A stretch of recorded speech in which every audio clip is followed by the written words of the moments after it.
Special coverage from the New Orleans Investment Conference is brought to you by Victoria Gold Corp, leading Yukon's new gold rush. Welcome back to New Orleans. Welcome back to SOAR Financially. My name is Kai Hoffmann. I'm the @JR Mining Guy on Twitter and the CEO of the SOAR Financial Group. Thank you so much for joining us. We have a fantastic guest joining us here now. It's Brent Johnson of Santiago Capital, CEO over there. Brent, I've been looking forward to this for a long, long time, and finally happy to make it happen. Good to see you. Yeah, thanks for the invite. Happy to talk to you. Absolutely, yeah. No, first time on the channel, so we have to start maybe from the bottom up here. And you're the author of the Milkshake theory, the US dollar milkshake theory. I think we need to start explaining what that is before we dive a little deeper. All right, so this is a framework for how I think a sovereign debt and currency crisis will play out. I came up with it kind of in the late 2000 teens, in the 2018 timeframe, because I thought all the debt in the world it's eventually going to have consequences. And it started to have consequences in 2019 and 2020. And when COVID hit, the central banks and the monetary authorities and the governments of the world, they kind of came out with a unified response. And it kind of kicked this currency crisis and debt crisis down the road. But over the last year or so, it's starting to kick up again. And essentially, the thesis says that, yes, the United States has many problems, too many to list. But it has a number of advantages that the rest of the world just doesn't have. Some of them deserved, some of them undeserved. But because of the structure of the monetary system, because its role in the world, because it is the global reserve currency, when the crisis hits, capital will flow into the dollar, it'll flow into the United States, and as that capital leaves the rest of the world, they're deprived of that liquidity. And so it's the United States drinking the liquidity or the milkshake that the rest of the world mixes, but because of these advantages, they have the straw. The US has the straw. And if you want to think about the ingredients that go into the milkshake, it's every time a country does stimulus, every time they print more currency. They can print their own currencies, they can't print dollars. But that currency can get converted into dollars and then rush back into the United States. And I think that, and when that happens, the dollar rises versus their currencies. So you can have a situation where you can have an inflationary environment, but the dollar is rising versus other currencies. Exactly what we're seeing right now. Exactly what we're seeing right now. All right. Let's break that down a little bit, because you mentioned a few things I want to follow up on. Maybe the biggest one is crisis and how you define that, because it sounds like a global problem. How do you define crisis? What is it? So I think anytime monetary authorities have to intervene in the markets to quote unquote save them, that's kind of a crisis. Now we know central banks are always messing in markets. We do not have free markets. It would be nice if we did, but we don't. But when they have to go to extraordinary measures, or when asset prices are falling tremendously and they have to pump liquidity back into the system, or something that makes them do something they wouldn't otherwise want to do, I guess that's probably the right way to define a crisis. And the point that I would make is, I don't think, to me it's not possible for the United States to have a crisis and the rest of the world is okay. It's probably not possible for the rest of the world to have a crisis and the US to be okay. I think when this happens, everybody gets hurt. I just think that the United States will be able to weather that storm better than most. What are some of the advantages of the US has that you hinted at? Well, just from a purely geographical standpoint, we have the ability to be self-sufficient if we want to be. Now, as the global reserve currency and as the global hegemon, we trade with everybody. We're everybody's biggest customer. So we don't have to be self-sufficient. But on the stuff that really matters, energy, food, natural resources, we're largely self-sufficient. And we're largely self-protected. We're protected on the north by a polar ice cap in Canada. On the south, we're protected by a desert, which is Mexico. On the west coast, we've got the Pacific Ocean, and on the east coast, we've got the Atlantic Ocean. Pretty much an island, yeah. And everything in the middle is the greatest farmland in the world, with the biggest river system in the world to bring it to port. Those are tremendous advantages. That's just one. The other is that as the global reserve currency, we kind of own the rails, for lack of a better way of saying it, is the way money gets transferred around the world.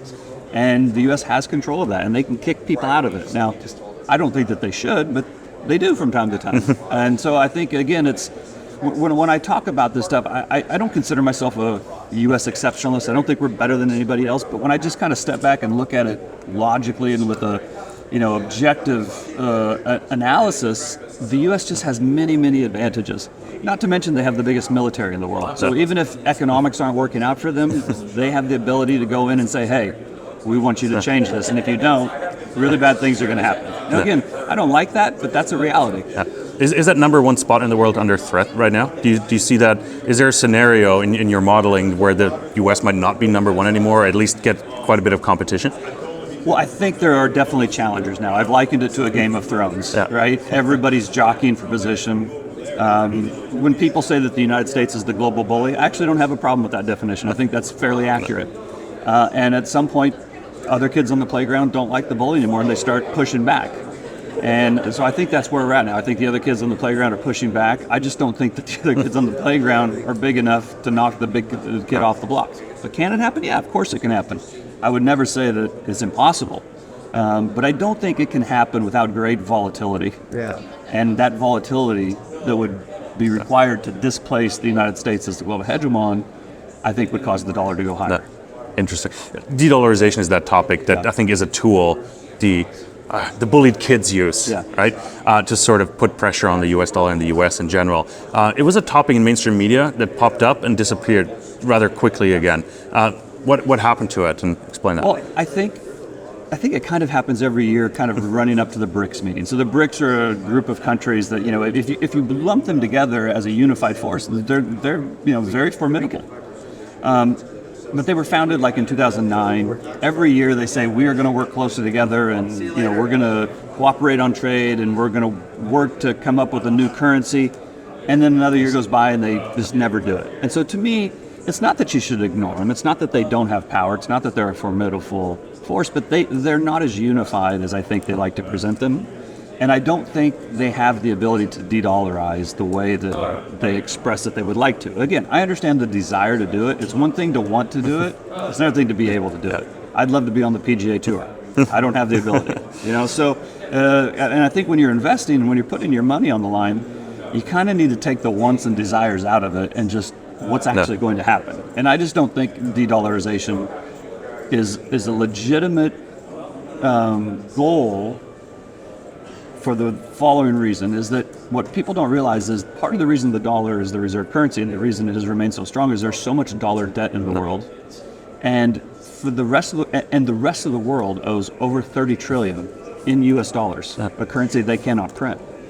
So for them to get out from underneath the dollar, they would have to deleverage all that debt. That's the rule. So de-dollarization equals deleveraging.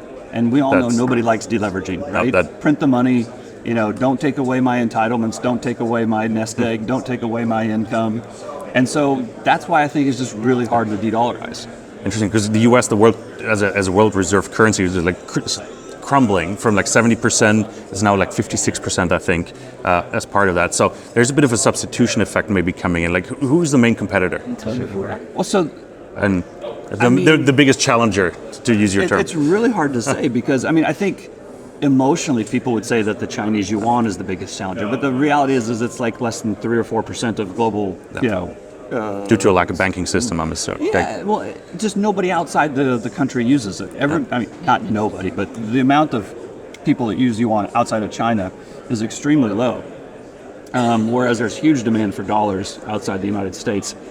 And this is part of the reason why I don't like the de-dollarization theme, because there really isn't a challenger. There's a number of people that would like to be, but again, it would be like if I said I'm going to challenge Tiger Woods. Am I really a challenger? Right? Sure, in a subjective way, perhaps I'm a challenger, but I don't think Tiger Woods is worried about it.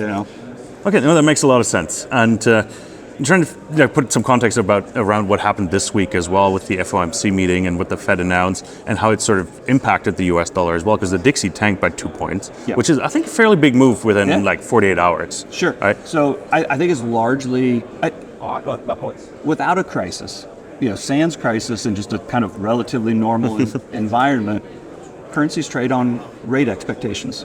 And so last year, as rates kept getting raised and raised and raised, and the expectation for further hikes were on the table, the dollar ran up a lot. It went to like 114. It subsequently pulled back. And then a year ago, in November of 2022, is when the Fed started to indicate that they were going to slow rate hikes, that they were still going to hike, but the pace that they were at was going to slow dramatically. And that's also when people started pricing in rate cuts. And that's when the dollar came back all the way to 100. And that was kind of in the summer, in July. But then the Fed came out and said, we're not done yet. There's still potential hikes on the table. And they took away the interest rate cut expectations that they had predicted. And so as the expectation for higher rates, or at least higher for longer, kind of took hold, the dollar rallied back to 107. Now, I think in the last 48 hours, to your point, we had a Fed meeting. They came out. The market took Powell's comments as very dovish. In other words, rate hikes are probably done.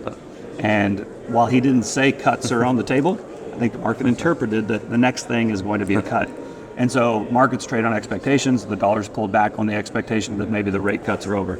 Now, or rate hikes are over. That's all right. I don't necessarily believe that, but I think that explains what's happened. So a lot of investors went from US dollar into bonds, because we've seen, let's call it a bond rally actually, because it went from 5% the 10-year to 4.5%. Well, and then that's the reason, because when hikes happen, bond prices come down. So if they're not going to hike anymore, and the next move is going to be a cut, then people are front running the potential rise in the risk. What are some of the indicators you're looking at to sort of look at the strength or the weakness in the US dollar? Do you have a favorite indicator? Well, I think interest rate differentials are the big one. So, in other words, like for the last couple of days, the rate expectations for the United States has come down, so the dollar's come down. But you also got to factor in, so what's the ECB going to do? Are they going to hike, or are they going to cut? So if they start to cut, or the expectations for them start to cut, then the dollar can rise again. And I don't think the rest of the world has the ability to stay higher for longer to the same degree that the United States has. And so that's a big thing that I look at. But the other thing is that, is the economy expanding or is it falling? If you look at loans, loan growth, as it slows and contracts, that means less dollars are being created. That means typically constrains the supply, and that's another thing that can push the dollar higher. You brought in other central banks into the discussion. So I had a discussion, I think, with Jim Urio here yesterday as well. There's a race to who pivots first, perhaps. What are the implications? Well, I think whoever pivots first, their currency falls, right? And I think that's largely why the dollar fell. From last November to July, the dollar fell pretty significantly because the expectation for them to pivot first. Now, since July until now, until 2 days ago, that pivot kind of transferred to ECB. People thought the ECB was going to pivot first. Then based on Powell's comments 2 days ago, the expectation is now maybe the Fed pivots first. But it is kind of a race to the pivot. And Japan has all kind of problems. China has all kind of problems. I just don't see that. And here's the thing, is if the dollar falls dramatically, and when you consider how China's economy has slowed, and you consider how Europe's economy has slowed, if the dollar falls dramatically, that means their currencies are appreciating. They don't really want that necessarily too much because that slows their economy even more. So it's this back and forth, and I think we're in an environment where we're going to have a crisis. I don't know where it's going to start, but the way I look at it is the whole world could get better together, the whole world could go down together. The rest of the world could have a crisis, the U.S. could do okay, or the U.S. could have a crisis and the rest of the world could do okay. That last option where the U.S. has a crisis and the rest of the world does okay, it's not impossible, but it's such a low probability event that I don't need to bet on it. So in the other three possibilities, I would rather have my clients' money invested in the United States. And I think that's what I'm doing, and I think that's the right way forward. What's the correlation with other hard assets? Like, especially here at this conference, we have to talk about gold. Sure. What's the correlation? Well, typically a strong dollar is a headwind for gold. But one of the things I have said is you can get into a situation or an environment where dollars and gold are rising together. And I think a lot of people have a problem with me saying that. But we've sorry to jump in here, but we've sort of seen that since early October. Yeah, absolutely. Like where the US dollar went from 104 to 106 and gold went from 1810 to, what is it now, 2000. That's exactly right. So you got to remember it's a relative world. And the currencies are measured against each other, right? And so if the dollar is rising versus all other currencies, but all currencies are getting debased. So let's say the dollar is getting debased, but the rest of the currencies are getting even more debased. The dollar is going to be rising versus them. But if all currencies are getting debased, gold is probably rising versus all of the dollar and all those. But the top two are the dollar and gold, and everything else is below. And so that's dollars and gold rallying together. So I think what's going to happen in the years ahead, I think you're going to see that. There's going to be starts and stops. There's going to be pullbacks. But I think in general, over the next years, the dollar and gold are going to outperform all the other currencies. You're quite active on Twitter, X now. It's when do you get tagged the most? Because I often see like when the US dollar becomes under threat or so, often see at Santiago Capital get added. What's the most, I wouldn't say criticism, but commentary you get? Well, every time another country does anything that is non-dollar, it is sent to me or posted to me as this is evidence that you are wrong and that the dollar's days are numbered and it's just a matter of time. TikTok, slowly and then suddenly, and all these. To me, it's nonsense because we've all of these different things that have happened that were supposed to happen that was going to kill the dollar. Huge money printing. I mean, we printed more money. That's a euphemism, but the QE that's been done since 2008 is enormous. The dollar's 15-20% higher than it was in 2008. Right. We had high inflation. The dollar was at a 30-year high. Right. And so all of these things that are told to me that this means the dollar's going to fall, how come it hasn't happened? Huh. And I think the big reason is that of the euro dollar market, and that's the market for dollars outside the United States, is enormous. And so there's external demand for the United States currency. So when they do QE, when they print money, however you want to describe that, they're not just doing it for the United States market. They're doing it for the global market. And no other country has that external market to the extent the United States does. So when Japan prints money, they do it for Japan. When Europe does it, they do it for Europe. When Egypt does it, they do it for Egypt. And because there's no external demand, all that inflationary effect stays in their country. Your presentation is called U.S. Hegemony in a Multipolar World. Yeah. What was the main takeaway? What did you want investors here at this conference to take away from it? To me, it's a little bit of, you need to, when you see a headline, you can't necessarily take it at face value. I think it's been said many times over the last couple of years, we're moving towards a multipolar world. It's no longer just U.S. hegemony. The U.S. empire is on its way out, and the new powers are coming to be. And that sounds good, and it sounds interesting, and it sounds possible, but when you actually look at it, it doesn't bear out. And so, but the important thing is people are challenging U.S. dollar hegemony. People are challenging American exceptionalism or America's role in the world. And I think them challenging the U.S. position as the hegemon is going to lead to economic volatility and probably military violence. I hope I'm wrong, but I think that's likely. I think we all hope that, actually. Yeah. I actually really hope that you're wrong on the violence part. Crisis, I think, is somewhat inevitable, to be honest. Yeah. Fantastic. Brent, where can we find more of you?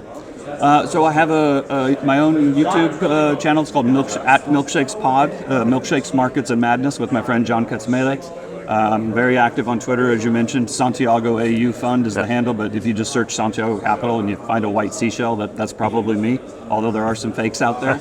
And then, I do a number of different podcasts and go to conferences, and I'm always happy to interact with people when I have the opportunity to do so. Fantastic. Brent, really appreciate it. It was a fantastic conversation, and we got to do this again at some point. Happy to do it. Fantastic. Everybody else, thank you so much for tuning in, and thanks so much for joining us here in New Orleans. Make sure to hit that subscribe button, because I know 80 to 85% of you watching are not subscribed for some reason. Let's change that, please.